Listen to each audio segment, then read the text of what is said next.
Поменять светильники и сэкономить 40% энергии. Новые технологии приходят в обыденную жизнь. В бизнес-инкубаторе прошла презентация уличных светильников нового поколения. По сравнению с обычными источниками света, светодиодные светильники отличаются длительным сроком службы, сниженным потреблением электроэнергии и стабильным световым потоком.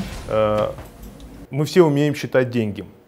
И порой цифры гораздо красноречивее, чем 1000 слов. Наша продукция заинтересовала наших европейских партнеров, и это понятно, потому что электроэнергия в Европе стоит в 2 раза больше, чем в России.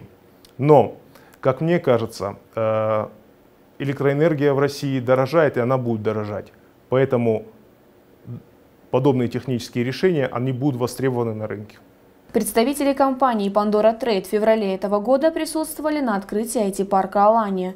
На сегодня поставщиков умных светильников можно считать резидентами бизнес-инкубатора. Надеемся, что этот проект заинтересует ответственных лиц в городе, в республике.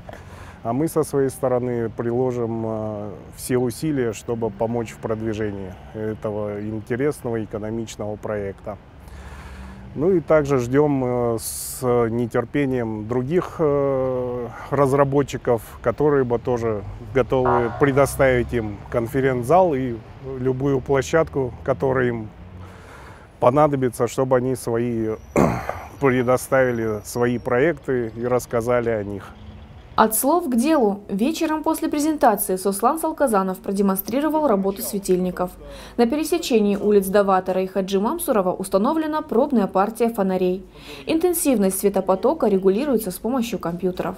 Разница со старыми светильниками заметна невооруженным глазом. Присутствовавшим на презентации экономистам и работникам энергообеспечения города есть над чем подумать. Фатима Дзываева, Тимур Мазаев, Осетия ТВ.